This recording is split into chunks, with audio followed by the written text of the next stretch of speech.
Let me Recording. know what. Okay. Set up for what, by the way? A story. Story time. Story, yeah. Oh, okay. So, so we're here with Rob, and Rob been telling us stories, and I alluded to a story that Rob is really curious about. Yes, as a pagan myself, I am very into knowing about ghosts, mythical creatures, fairies, basically all that juicy stuff. And you said you had a very nice ghost story for me. Oh, I do. I do. Um, so my first whack at undergrad, which was between the years of 2006 and 2010, um, I went to the College of William and Mary in Williamsburg, Virginia. It is the second oldest institute of higher learning in the US. It's in Williamsburg, which is one of the older cities in the US, which isn't saying much. Williamsburg was founded in like the 1600s. Um, so, because it's a comparatively old story, I mean, a comparatively old city, there are a lot of ghost stories there. Like, and I don't remember a third of them because it's been a long time. But like, if you're wandering in the Sunken Garden at the College of William and Mary at a certain time of night, you may see the ghost of a Native American boy running by at head height. If you go past the Bruton Parish Church, you may hear the ghost of the organist, or you may see the ghost of the altar boy. I lost count of the amount of times that we tried to summon Lady Skipwith with her red shoe. Basically, everything and anything in Williamsburg is haunted. But there was there was one ghost there that, and one haunted location that stood high above all the others. Everybody was afraid of this one.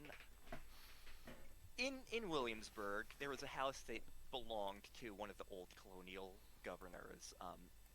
It was an ugly, scab-colored house known as the Peyton Randolph House. It was right in sight of the gallows tree, which is exactly what it says on the tin. But the Peyton Randolph was this two-story house. It was, again, scab red. Anytime anyone tried to repaint it, the new paint would just bubble off and it would continue being an ugly scab on the landscape. And there were a lot of stories associated with this house, a lot of ghosts, a whole ton of scary shit. And I don't remember two-thirds of it, but everyone, everyone who went to the College of William and Mary, they were like, don't mess with the Peyton Randolph house. Just don't mess with it. Bad things will happen to you. But of course, in every group of friends, you have that science major asshole who is like, hey, I don't believe in ghosts. This is stupid. Hi, I'm not sure if you all have met me. I'm JKLantern. I'm a science major. So, oftentimes at night, when I wanted to think, I would wander around colonial Williamsburg. Oh, one more detail about the Peyton Randolph house, because this is an important detail. On the second floor of the house, there was a window that was dark. And I don't just mean the lights are off. I mean there is consuming blackness. I mean we shone a flashlight into that and it ate it. That's how dark we're talking. So one October night, um, I was walking through Colonial Williamsburg as I often did. I had things on my mind. I had wandered to the governor's palace and I was on my way back, and my route was taking me past the Peyton Randolph house. And as I was walking past it, I looked up at the house and I noticed something. The window The window that was filled with consuming darkness, the window that was black perpetually, wasn't. There was a flickering light in it, something akin to a candle or something like that. I saw that and I went, huh, that's damned curious. So for the next 10 or 15 minutes, I was pacing back and forth in front of the house, trying to get a better angle, because what's in that window? I really want to know. Why is there a light flickering?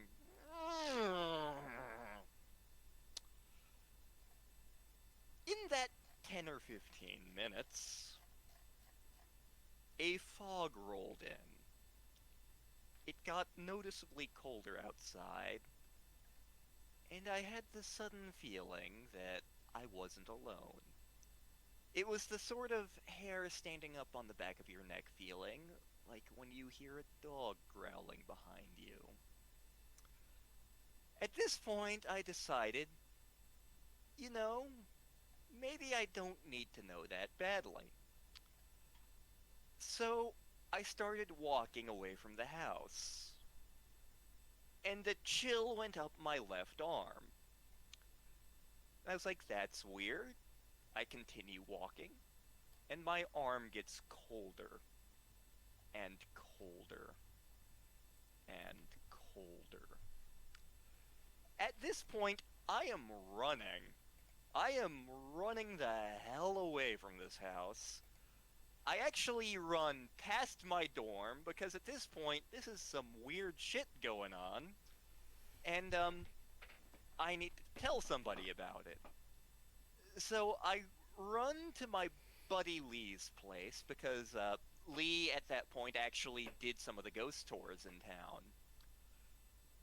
I run over to Lee's, I kick down his door. Lee, holy shit, I got things I need to tell you, but I need to borrow your sink first. Lee and the group of people he's with look up at me, and Lee's like, okay. I'm kind of in the middle of running a D&D session, man. No, man, this is some weird shit, but I need your sink. So, I, at this point, run my arm, which had turned blue and couldn't move any freaking more, under his sink to warm it up. And, as I was doing this, I was telling him the story of my encounter with the Peyton Randolph house. And that's how I became part of the ghost tour! But, yeah, that is one of my very real encounters with a ghost at the Peyton Randolph house. It wasn't the last encounter I had, but it was by far the creepiest and most interesting. To this day, there is no scientific explanation I have for what happened there. The only thing I've got is there are ghosts in Williamsburg.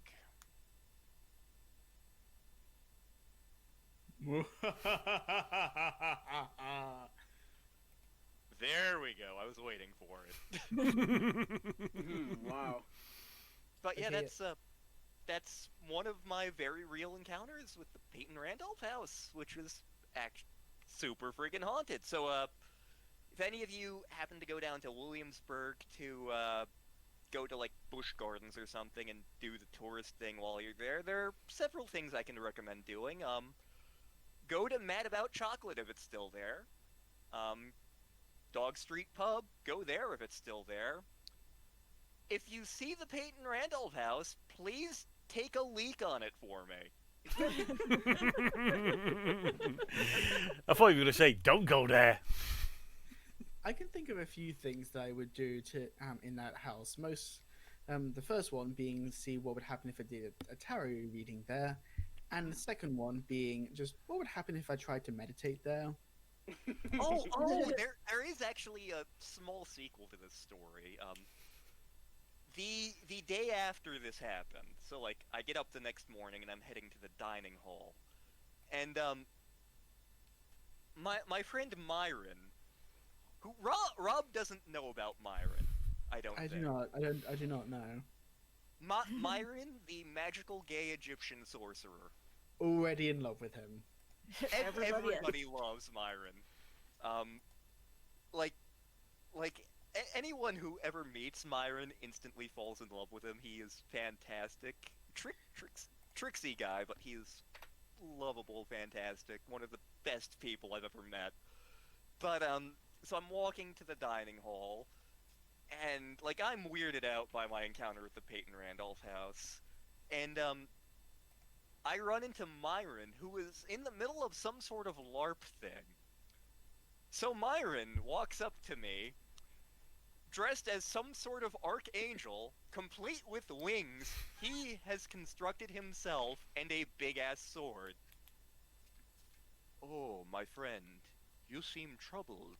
What has happened to you? Oh, man, Myron, I had a weird night last night. Please tell me about it, my friend. Perhaps I can comfort you. Well, you see, I went into Colonial Williamsburg, and I had a weird encounter with the Peyton Randolph, and Myron suddenly gets, like, a horrified expression. Oh, Colonial Williamsburg, it is a cursed place. You are no longer welcome there. You must never set foot in Colonial Williamsburg ever again. Well, that's gonna be hard, because the textbook store is there, and what if, like, I want a sandwich or to go to the Baskin-Robbins or something? I will do what I can. Without warning, Myron closes his eyes, puts his hand on my chest, and starts muttering. And I'm like, oh boy, I'm in the South. I'm in the South, and I've got a gay black man with his hand on me, muttering things to himself. This is fine. Again, I'm not feeling super self-conscious at the moment. that's just a regular Tuesday for me, my friend. Like you. Yeah. I mean, you So get you have used to it. so both of you guys have regular Tuesday. Yep. Myron gets done. I have put a protective charm upon you. I don't know if it was effective. I have done all I can. Thanks, Myron. Thank you. Thanks. Come in for a hug, buddy. I do appreciate it, man. I mean, you're still alive, so I'm guessing Yeah, it yeah. worked. Yeah, I did have a couple other encounters with the house, including the time I was standing in horse shit in front of it the entire time. Like my brother came over and he's like, "You had to show me the house, man." And like, so I take him to the house and he's like, "Tell me the story." I tell him the story, and the entire time he's looking at my feet, and I'm confused why.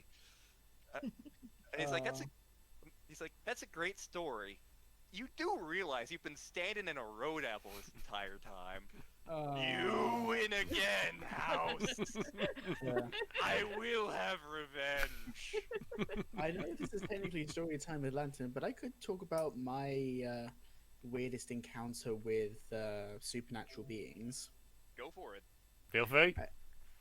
I think I've told this story before to some people, but I'm not entirely sure. So, this was, I believe, a couple of months into me starting out we're getting into witchcraft and paganism. So, I'm more of a fey wizard, if anything. I do more stuff with fairies and mythical beings from the Feywild. And at this point in time, I had talked to a couple of people, include a couple of my friends, and also had a presence with Queen Mab, who, if you don't know who that is, and anyone who's listening, she is the Fey Queen of Nightmares and Night and Winter. So she is a little bit on the chaotic side. One night in winter, I believe, it was about 6 o'clock, and I had to walk from about a mile from the bus stop back to my home because I lived in the countryside, and the only bus that went through my village was a mile away from my house down a country lane. So I've got my phone on. I've got my phone, and it's about 50%, and I'm using it as a torch as I'm walking down the road. And as I'm sort of halfway back home, I hear sort of a sound like a sound, kind of like like a explosion. Now I'm kind of used to this sound because near my old village there was a quarry, so I was kind of used to this sort of sound going off every so often. I was kind of used to it being more o'clock in the afternoon, but I thought, hey, maybe they're doing like a test. But I thought that they didn't sound the alarms, so I'm not entirely sure what that's about. But I sort of paid no attention to it. I thought maybe it's just my imagination. And I'm walking further down the lane. At this point, I've gone past all the houses and I'm just sort of by myself. There's the tree, so the bushes on either side of the road, so I can't see the fields. And I hear the sound again. This time it sounded much, much closer. Almost sounded like it was like a... And I'm like, okay, this is a little bit weird. And my phone dies. And I'm like, you said you were at 50%. Why are you dying on me? And at that point, I grab my wand out of my bag and start briskly walking down the way. I could still see a little point, but like it was very much like I was using more my sense of direction rather than knowing where I was going. And then I hear the the explosion sound. It doesn't sound at this point like an explosion, rather like a foot, like a huge foot going down on the ground. And I'm like, okay, that is literally at the field next door to me. I am running. So I just start running as fast as I can down the road up the hill to my house, and I hear the sound again, and it sounds like it was right behind me on the road. And I turn around and there's nothing there. I have no idea what it is, so I just hold on to my wand and I just start chanting just the first things that come to my head. I go, my name is Robin. I am a novice, and when it comes to magic, and I do not care what sort of beast you are, but rest assured, I am a college student. I have anxiety and depression, and I am not afraid to die if it means that I take you with me, you son of a bitch. I thought you were Why going to you're- take that in a different Yeah. direction for a sec. No. I'm a Wow, college okay. I'm a college student. I have anxiety and depression, and I am not afraid to use it. Yeah. It was basically that. It's like, I have it and I'm not afraid to use this power in my magic. So go ahead, fucker, try and take me. I can't exactly remember exactly what I said, but it was something very similar to that. Also stuff like, it ended up being very English as I went, do you know who I am? I have talked with Queen Mab of all people. So rest assured that if you dare attack me, you are going to go straight to her, young man. Or, again, something similar. After doing that, I think, I'm just talking to fucking nothing, and just keep running. And before I get to my house, I hear the sound one more time, but it's very far away again. And at that point, I run into the house, slam the door, turn around. I'm completely pale. I'm breathless. I'm sweating, and my parents are there watching the TV, going, "Are you okay, Robin?" And I was like, "Yeah, I'm fine, thanks. I just saw something in the dark, and my phone ran out of battery, so I kind of ran back home." My dad was like, "You have to be a little bit careful. You don't know what's out there." And I'm like, "Yeah, I don't." And that was, I never knew what that thing was. Like, to this day, I have no idea what it heard or saw. I didn't even know if I fought it off. I scared it, or it was just little fucker is like trying to ditch me. He's better. You know what? Leave him. I'm not gonna go for him. But They were intimidated by you being a college student. Full of anxiety and depression. yeah, Yes, they were intimidated by that. They didn't want to mess with someone like you. You were a dangerous man to them. I think it's more just like, oh, he has anxiety and depression. Oh, You know, Oh, they've had he has enough. problems. He has enough problems. Let's not He's eat enough him of them, today. Let's leave them alone. yeah. That's my story about nearly getting eaten or trampled on by a fate. I have no idea. Well, yeah, there's spooky shit out there. There is, and it's fun to learn about. Yeah. There are spooky, scary skeletons just shivering down your spine. I mean, Yeah, I they're am a closet. spooky, scary skeleton. I would say I am, but I'm rounder than a football, so I would not say that I am a skeleton.